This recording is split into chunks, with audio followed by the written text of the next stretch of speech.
مستني النتيجة صح؟ طيب حلو قوي. بص انت امتحنت وخلاص خدت شوية اجازة كده وبعدين مستني النتيجة هتطلع، هتبدأ تشوف التنسيق، والتنسيق ده هيدخلك كلية معينة، وبعد ما تدخل الكلية هتقعد 4 أو 5 سنين وهتتخرج. شايف الحكاية دي بقى؟ بص يعني الحكاية دي كلها وبعد ما تتخرج هتبقى موظف، صح ولا انا غلطان؟ صح.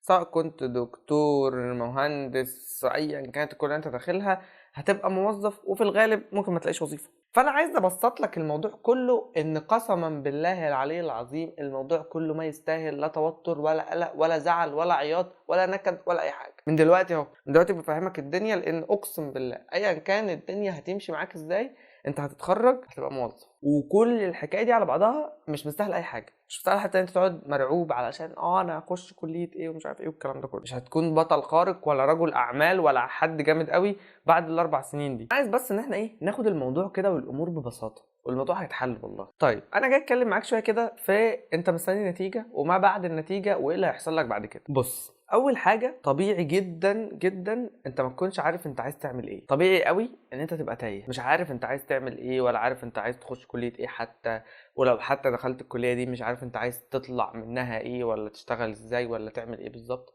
عندك حلم وعندك هدف وكده، ولكن اللي انا جاي اقوله لك ان انت حتى بعد ما تدخل الكليه دي هتبقى تايه ومش فاهم انت طب انا ايه اللي خلاني اعمل في نفسي كده، طب انا هدفي ايه من ده كله في الاخر، طب انا عايز اعمل ايه، طب انا عايز اطلع ايه. كل ده طبيعي جدا ان انت تكون تايه، مش عارف المسار اللي انت هتمشي فيه، مش عارف اصلا اي حاجه في اي حاجه، وحاسس ان انت فاهم شاب تايه في زحمه الشباب التايهه زي ما بابلو قال كده. وطبيعي بما انك تايه ومش عارف الدنيا ماشيه ازاي، وحتى لو انت عندك مسار طبيعي مسارك ده يتغير.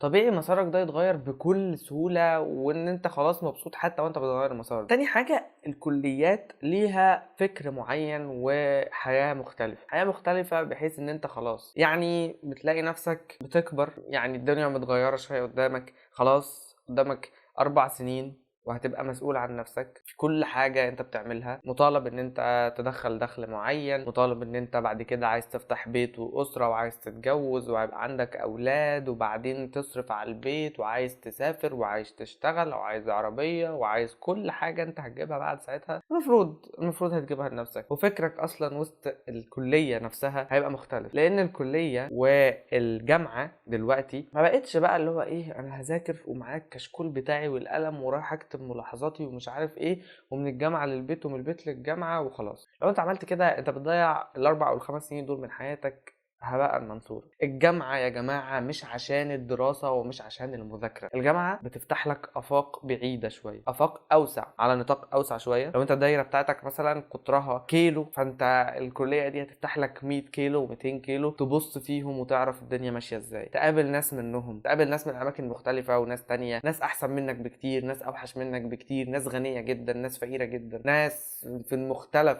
الأشكال، كل حاجة هتقابل ناس كتير قوي. هتعرف تتعامل مع الناس دي ازاي؟ فانت هتعرف تتعامل مع الناس، هتعرف ازاي تشتغل وتدور على شغل وتكون شلة وصحاب، وهتعرف ازاي ان انت اصلا تدير مالياتك. لو من البيت للجامعة ومن الجامعة للبيت انت ضيعت 4 سنين و5 سنين من حياتك. حاجة مهمة قوي، انت في ثانوية عامة وكل السنين اللي عدت عليك الامتحانات بتبقى فترة رخمة والامتحانات تقيلة ولازم تذاكر كويس ومش عارف ايه وكل ده. والمفاجأة ان في الجامعة الامتحانات رخمة والفترة دي بتبقى صياح كلها ومش قادر تذاكر ومش عايز اصلا تذاكر. ولكن في فرق واحد، الفرق هنا ان انت ممكن طول فترة الجامعة ما تكونش بتذاكر عادي، انت بتيجي تذاكر بس في الفترة بتاعت الامتحانات دي عادي، ده الطبيعي في الكلية، ده الطبيعي في الجامعة. بس الفكرة ان فترة الامتحانات في اي سنة من السنين سواء كنت في ثانوية سواء كنت في جامعة هي فترة رخمة وفترة مملة وكلنا بنزهق منها وفاهم بيرن اوت بقى وعقلنا بيسيح ومش عارف تعمل ايه. انا جاي اقولك ان الفكرة ان الجامعة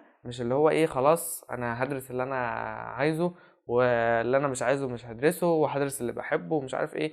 انت في وسط المجال اللي انت بتحبه في قلب الكلية اللي انت بتحبها هتلاقي مواد رخمة ومش حاببها ومش عايز تذاكرها وبعيدة عن مجالك نوعا ما، بس لازم تاخدها لانها من المقررات الموجودة. فانا بس مش عايزك تدخل بالجامد قوي، اللي هو بقى ايه، مذاكره وفحت وكشكول واكتب ورا الدكاتره ومش عارف ايه وسجل ملاحظات وكل حاجه واهتمام ومش عارف ايه وكل الكلام ده. ولا هي برضو ان الموضوع سايب قوي، يعني فكره ان انا بقول لك في فتره امتحان تبقى رخمه وعايز تخلصها باي شكل من الاشكال، ولكن برضو انت مش بتذاكر طول السنه، والحياه كلها مش مذاكره، الحياه كلها بتبقى عباره في الجامعه عن علاقات ومعارف، وانك تعرف تشتغل وتظبط شغل، وانك تشوف الدنيا ماشيه ازاي، تتعرف على الحياه اكتر، لانك وانت في ثانويه عامه ما عندكش الفرصه لده. انت من اول يوم ثانويه عامه لاخر يوم في ثانويه عامه المفروض بتذاكر وفاحت نفسك مذاكره، ولكن الجامعه مش كده. حاجه بقى كمان بسيطه قوي ولازم ناخد بالنا منها علشان انا كمان بسرح فيها كتير، وهي ان سنك وسني وسن الناس اللي لسه ما اتخرجتش والناس اللي بتخرجها لسه صغير، احنا لسه صغيرين عادي ماشيين بنخبط في كل حته شويه. الخلاصه ان انا عايزك كل ما تبقى قلقان تفتكر ان انت حتى بعد ما تخلص كل سنين الدراسه بتاعتك هتطلع فاهم لسه بقى بتشوف ايه الدنيا، اشوف بقى انا عايز اشتغل ايه، شوف بقى الدنيا دي هتجيب ايه، انا هعمل ايه في حياتي. هتطلع مستني ان انت تبقى موظف ب 1200 جنيه. صلي على النبي، الموضوع مش مستاهل، اللفة دي كلها اصلا مش مستاهلة. ابدأ من اول يوم في الكلية، من اول يوم في اجازة ثانوية عامة تدور انت انا ممكن اعمل ايه. طب انا عايز اشتغل الشغلانة الفلانية، طب انا عايز اتعلم المهارة الفلانية، عايز اجيب فلوس، عايز اعمل دخل. من اول يوم، من دلوقتي بعد ما تشوف الفيديو كده، انا والله عايز اعمل كذا. ما تستناش لحد ما تخلص 5 سنين ولا 4 سنين كلية، اقسم بالله سنين ضايعة.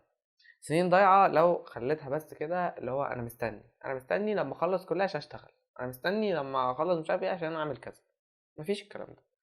ركز من دلوقتي، وانت لسه صغير، لسه شاب عندك طاقة، وانا وانت واي حد حاليا في السن بتاعنا وفي الجيل بتاعنا لسه زي ما احنا كده بنتكلم، احنا لسه شباب عندنا طاقة، نقدر نطلع شغل، نطلع مجهود، والوقت بتاعنا كتير. فما تضيعوش، وما تضيعوش على السوشيال ميديا، ما تضيعوش بأي شكل تاني من الأشكال. بس ده كل حاجة. وافتكر اللفة اللي أنا قلت لك عليها، هتتخرج وهتبقى برضو كده مش عارف ايه الدنيا.